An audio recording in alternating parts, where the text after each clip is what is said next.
সুপ্রভাত বন্ধুরা। আজকে শ্রাবণের দ্বিতীয় সোমবার এবং আমরা এই শ্রাবণ মাসে প্রতিটা সোমবার একটু মানি সবাই, পুরো সারা পৃথিবীতেই সবাই মানে। তো আমি আমার ছোট্ট শিব ঠাকুরকে কী করে অভিষেক করি আজকে তাই দেখালাম। তো আমি প্রথমে বাহন, তারপরে ত্রিশূল, বেলপাতা, সাপ সবাইকে আলাদা একটা বাটিতে রেখে দেব, তারপরে অভিষেক শুরু করব।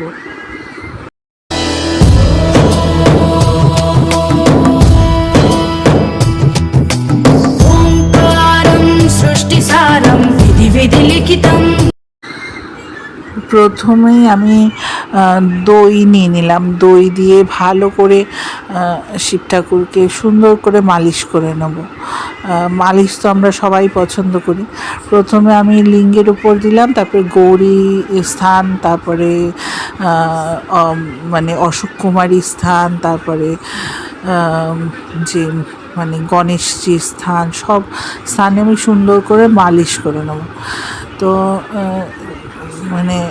যেহেতু একদম ছোট্ট না, তো মালিশ করলে ওনার একটু ভালোই লাগবে আমার মনে হয় আর কি। তো মালিশ করার পর আমি আবার গঙ্গা জল দিয়ে অভিষেক করলাম। এটা গঙ্গা জল, পুরো বেশি করেই গঙ্গা জল লাগে আমার। তো গঙ্গা জল ঢেলে নিলাম। এবার আমার দইয়ের হাতটা ধুয়ে নেব। मोक्षदक्षं सुभिक्षं गङ्गाङ्गं दिव्यलिङ्गं गजमुखविनुतं सान्नपूर्णासमक्षं वेदार्थं व्यासपीठं सुरमुनिसहितं शान्तिकान्तं सुखान्तं विश्वेशं चित्प्रकाशं श्रितजनवरदं काशीनाथं नमामि।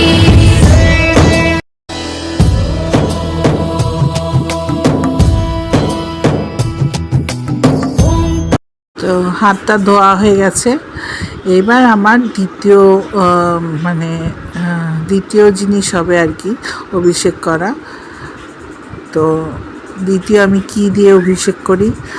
দ্বিতীয়বার আমি হানি দেব, মধু পিওর। আমার এখানে ডাবর হানির শিশি থেকে আমি পুরো সুন্দর করে হানি দিয়ে আবার একটু মালিশ করে দেবো ঠাকুরকে।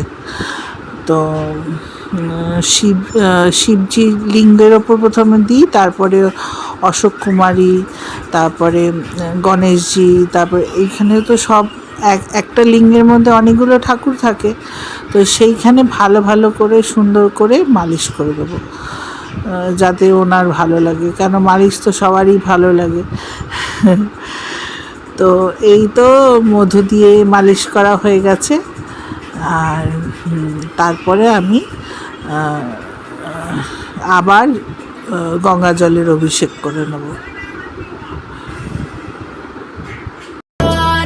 सृष्टिसारं विधिलिखितं मोक्षदक्षं सुभिक्षं गङ्गाङ्गं दिव्यलिङ्गं गजमुखविनुतं सान्नपूर्णासमक्षं वेदार्थं व्यासपीठं सुरमुनिसहितं शान्तिकान्तं सुखान्तं। তো এবার তৃতীয় ইনগ্রিডিয়েন্ট হবে আমার, যেটা দিয়ে আমি আবার অভিষেক করব, সেটা হচ্ছে ঘি। এটা হচ্ছে খাঁটি আমাদের গরুর দুধের ঘি। তো শিবজিকে অন্য কোনো ঘি দেওয়া চলে না, তো এটা খাঁটি দুধের ঘি। তো এইটা দিয়ে আমি ভালো করে আবার কিছুক্ষণ মালিশ করে নেব। তো এইরকম করে সুন্দর করে মালিশ করে নিয়ে আবার আমি গঙ্গা জলের অভিষেক করব। আর দেখছো নিচে যে বাড়তি পড়ে থাকছে সেইগুলো আমি সরিয়ে নিচ্ছি সঙ্গে সঙ্গে, অনেকটা হয়ে যাবে, না হলে থালাটা তো ছোট। তো আবার গঙ্গা জলে হাতও ধুয়ে নিচ্ছি সঙ্গে সঙ্গে, আবার গঙ্গা জলের অভিষেক করব।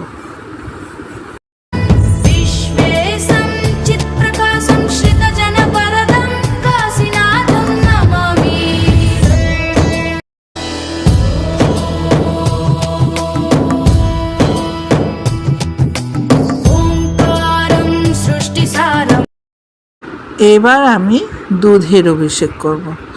আসলে তোমরা তো জানো আমরা শহরের দিকে থাকি, এখানে না সব সময় গরুর দুধটা আমরা পাই না। তো আমি আমুল দুধে, যেহেতু আমুল দুধের আমার বাচ্চা খায়, তো আমুল দুধের প্যাকেট থেকেই আমি ঠাকুরকে অভিষেক করি। এটা আর কোনো কিছু করার নেই, আবার একটু গঙ্গা জলে অভিষেক করে দিলাম। তো দুধের একটু প্রবলেম আছে এদিকে। তো এবার এই জলটা সমস্ত ফেলে দিলাম, ফেলে দিয়ে আবার ঠাকুরটাকে রাখলাম। তো রেখে এবার আমি কী দিয়ে অভিষেক করি দেখো।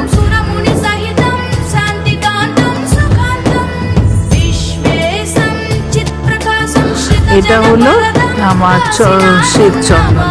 হ্যাঁ, আমি চন্দনটা মানে গুলিয়ে নিইনি, কারণ এটার একটা কারণ আছে। মানে আমি যদি এই চন্দনটা দিয়ে এরকম করে সুন্দর করে অভিষেক করি, তাহলে আমার শিবলিঙ্গটা ঝকঝক করে পরিষ্কার হয়ে যায়, মানে একদম রূপোর মতো চকচক করবে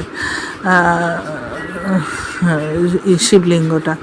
তো সেই জন্য আমি গুলিয়ে নিই। অন্য সময় মানে যখন আমি এমনি পুজো করি, অভিষেক করি না, তখন আমি গুলিয়েই নিই। তো যাই হোক, এই দেখো পুরো একদম ঝকঝক করছে। এমনিতেই রুদ্রাভিষেক করলে এইটা মালিশ করে দিলে সুন্দর পরিষ্কার হয়ে যায়। তো এই তো গঙ্গা জলের অভিষেক করলাম। এরপর আমি এই মানে বাটিটা, এই গ্লাসটার মধ্যে আমি গুড় আর জল রেখেছিলাম। তো এই গুড়ের জল, মানে আখের রস দিতে বলে, কিন্তু আখের রস তো পাওয়া যায় না, গুড়ের জল দিলেও হয়।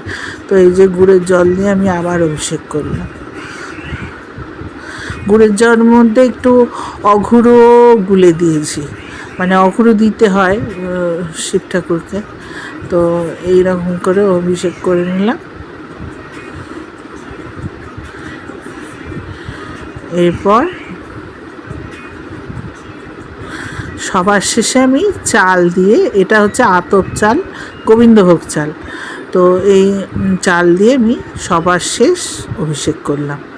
আবার আমি কিছুটা গঙ্গা জল দিয়ে ঠাকুরকে অভিষেক করে নেবো। এবার আমি ঠাকুরকে একেবারে তুলে নেবো, মানে এটা ঝরনা মানে কলস, মানে এটা দিয়ে এবার ফাইনালি করব।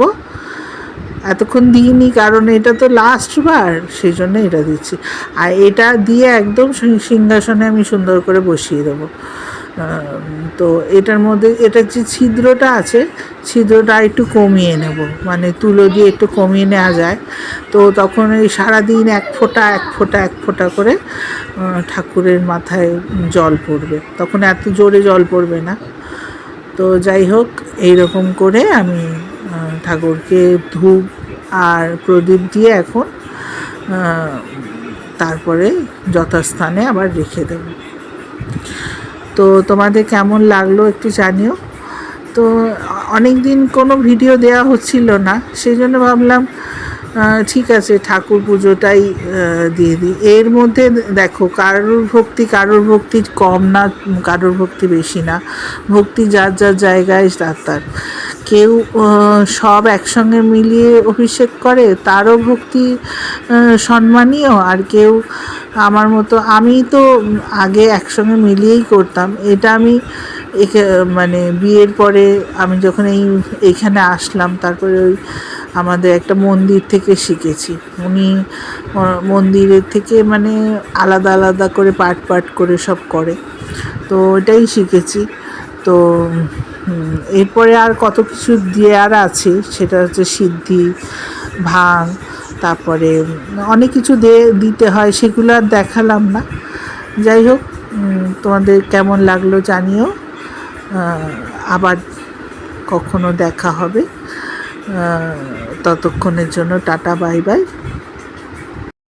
विधि विधि लिखितं मोक्षदक्षं सुभिक्षं